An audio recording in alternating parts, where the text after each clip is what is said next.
Memphis, Tennessee, 4:30 in the morning, summer of 2018.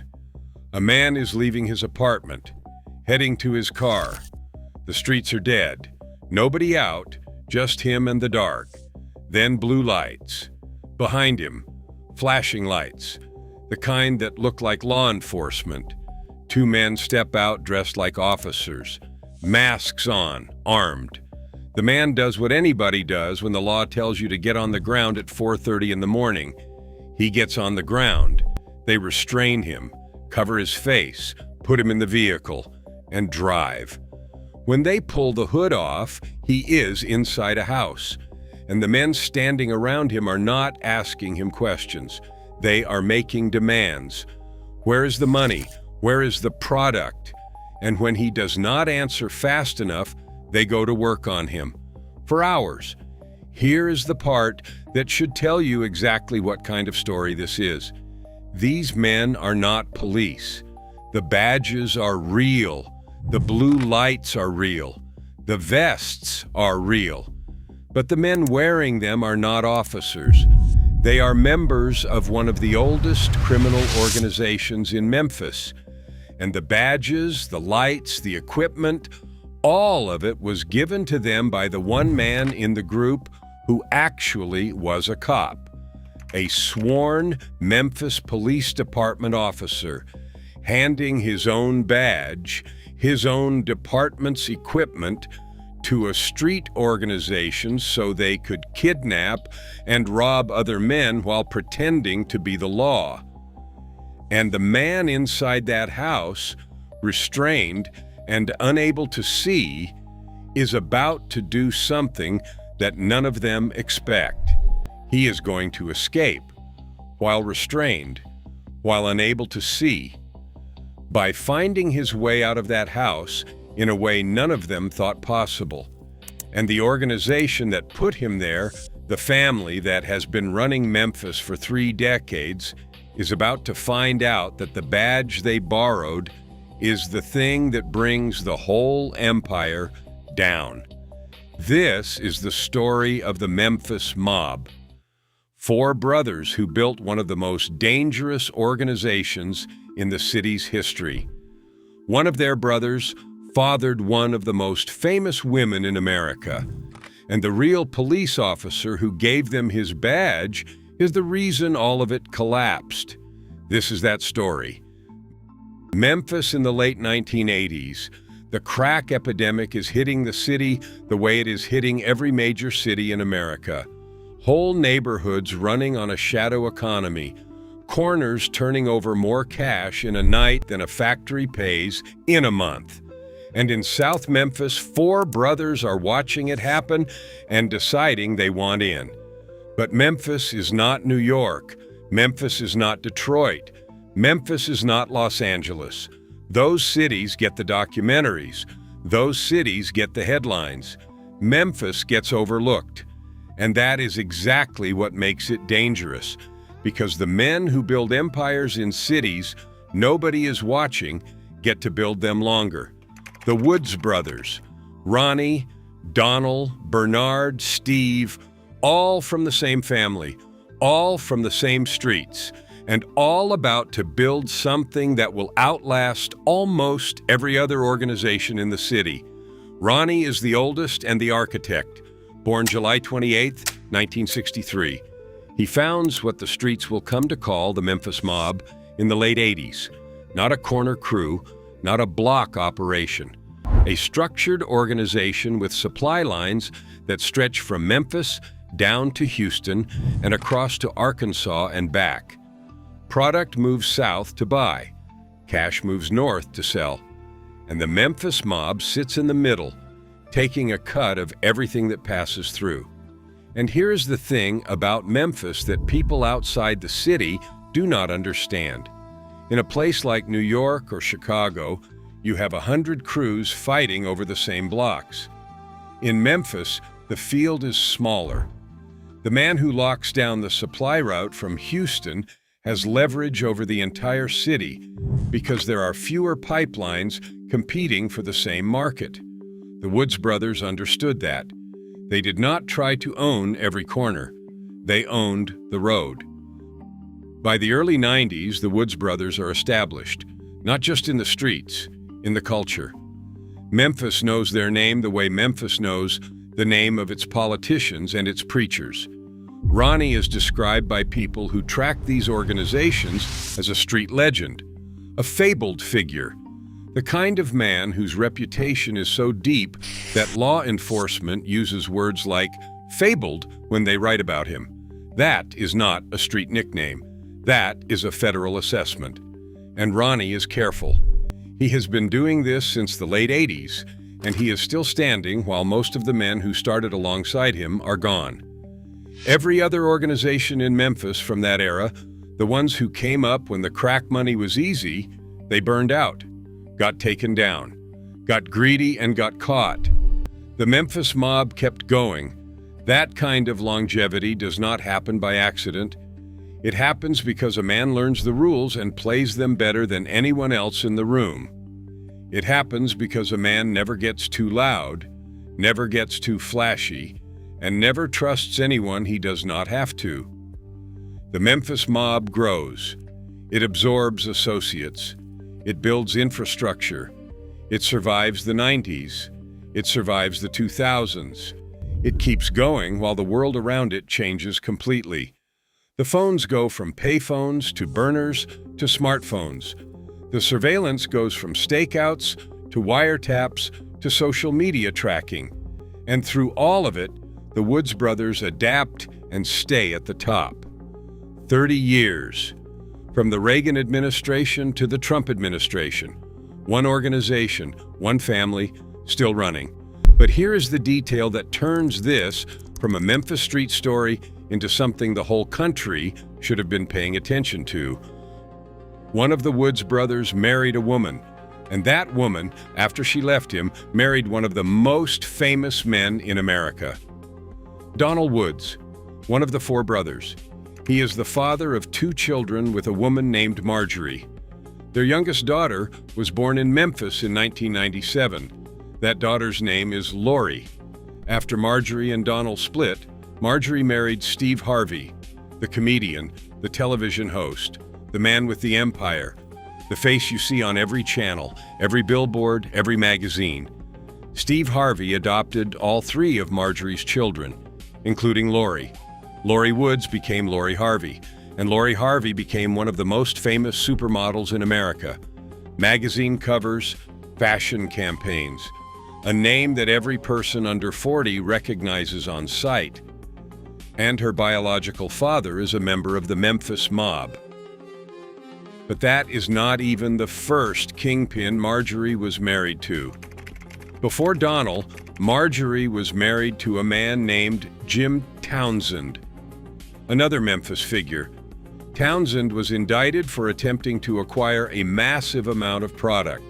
The feds built the case, and then they did what the feds always do when they want to turn someone. They made him an offer, but the offer came with a threat.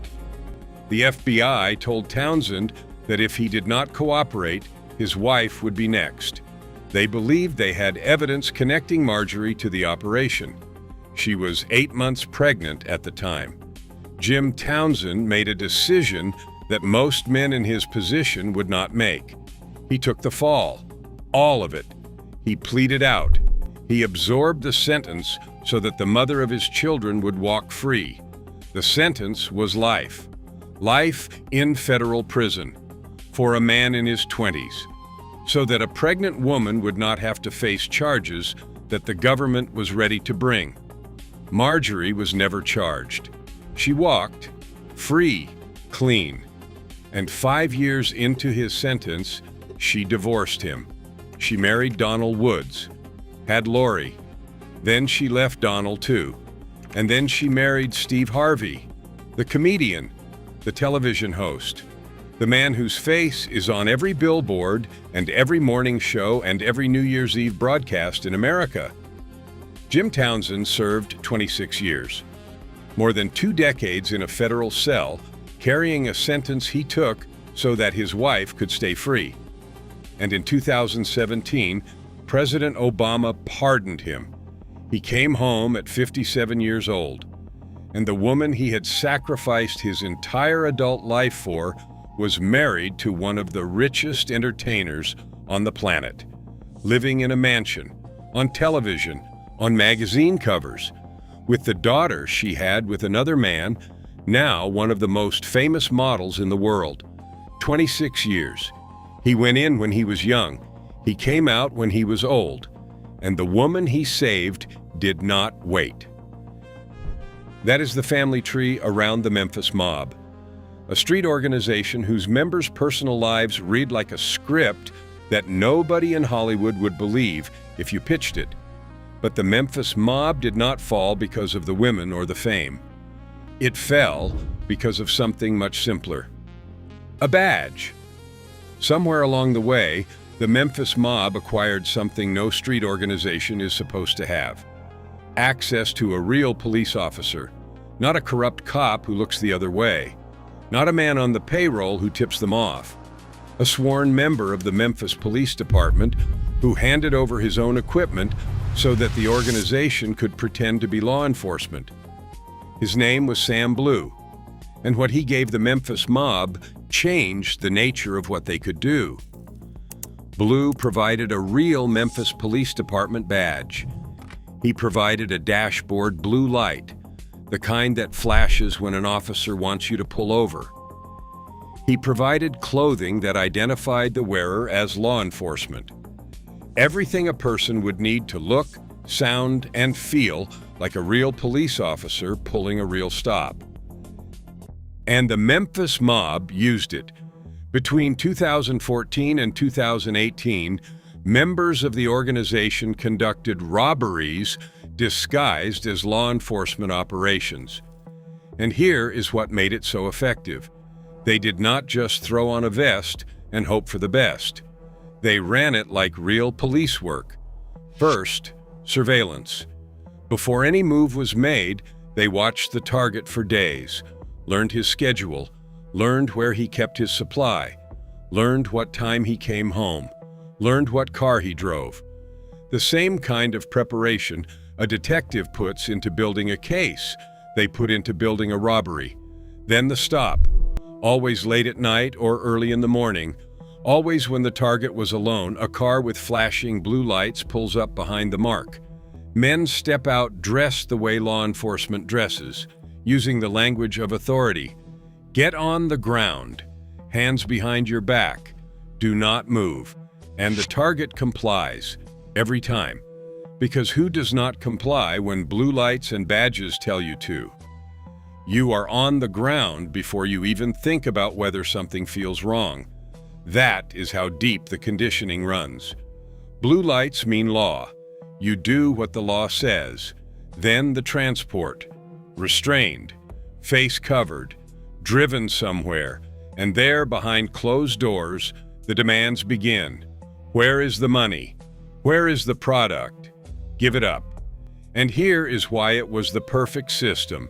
No one calls the police when the police are the ones robbing you. And if you are a man in the product business, you are not going to walk into a precinct and file a report about being robbed of your supply. What do you say? Officer, someone took my product? You would be confessing to your own case just to report someone else's crime. So the victims stayed silent. Every one of them. And the Memphis mob kept going. Robbery after robbery, month after month, year after year. 4 years of pulling the same play and not a single victim reported it. The badge made it invisible. It turned every robbery into something that looked, from the outside, like a legitimate police operation. And the men who were targeted could not fight back, could not report it, and could not warn anyone else because the whole thing was wrapped in the one uniform nobody questions. For 4 years, it worked. And then came the morning of July 2018, the final target, a man leaving his apartment before dawn, flashing lights behind him, men stepping out dressed like officers, the stop, the restraints, the drive to a house, and then the demands, and then the violence, hours of it. But this man does not break. And at some point, still restrained, still unable to see, this man makes a decision that no one in that room sees coming. He runs, not out the door. He finds another way. While restrained, while unable to see, he makes it out of that house in a way that should not have been possible. He makes it to the street, hurt, still restrained, and he starts moving, looking for anyone, any help, any way out. A construction worker spots him, a man in the road at dawn, clearly in distress. The construction worker flags down a passing officer, a real officer this time, and the man is rescued. And that is the moment the Memphis mob system begins to fall apart. Because the FBI has a task force for exactly this kind of case. They call it the Tarnished Badge Program. It is designed to investigate law enforcement officers who use their authority for criminal purposes. And when the victim's account reaches the Bureau, the Tarnished Badge team takes it. They begin unraveling the organization from the badge outward. Sam Blue, the officer, the men he equipped, the robberies they committed, the surveillance they conducted, the structure they operated within, and the thread it keeps pulling. Because the fake cop operation is not the only thing the Memphis mob has been doing. It is the latest thing, the thing that crossed the line from street crime into a civil rights violation, which is what brings the FBI instead of just the local police. But underneath it, the entire 30-year operation is exposed. In May of 2019, a wiretapping sting catches the Memphis mob wide open. 35 people connected to the organization are indicted. The charges span everything the Woods brothers have been building for 3 decades: distribution, money laundering, firearms offenses. The Woods brothers, Ronnie, Bernard, and Steve, are among the 35. All 3 are held on $2 million bonds each. $2 million per brother. That is the kind of bond a judge sets when he believes you are a flight risk and a danger. When he believes that the organization behind you has the resources and the motive to disappear if given the chance. And the co-defendants tell you exactly what kind of organization this was by the end. One of the 35, a man named Michael McKinney, is already facing a separate charge for what happened to a woman named Latarisha Stripling. McKinney had prior convictions and a documented history. That is the kind of company the Memphis mob was keeping in its final chapter. Kenneth Hicks, one of the men involved in the final incident, pleaded guilty to civil rights conspiracy in April of 2022. He was 62 years old when the plea came through. The case was prosecuted by the United States Attorney's Office for the Western District of Tennessee. And Ronnie Woods, the architect, the man who founded the Memphis mob when Ronald Reagan was still in the White House, the man who kept it running through 5 presidential administrations, the man the gangster report called a street legend. He faced yet another federal case in January of 2021, filed in the Western District of Tennessee. Another chapter in a file that had been growing for 30 years. But this time the badge changed the math. Because a police officer using department equipment to commit robberies is not just a street crime. It is a federal civil rights violation. It brings a different kind of investigation, a different kind of prosecutor, and a different kind of consequence. The FBI's Tarnished Badge Task Force does not stop until the whole map is drawn. And this time the whole map came out. 35 names. 3 decades of operation. 4 brothers, 1 police officer, all of it on paper. 30 years, from the crack era to the age of wiretaps. The Memphis mob lasted longer than almost any organization in the city's history. Longer than Craig Petty's. Longer than the Bovans, longer than almost anyone. And the thing that finally ended it was a badge that was never supposed to leave the police department. So what do you take from the story of the Memphis mob? Take this. 4 brothers from South Memphis built an empire that lasted 3 decades. They survived the crack era, They survived the 90s. They survived federal investigations. They survived the rise and fall of every other organization around them.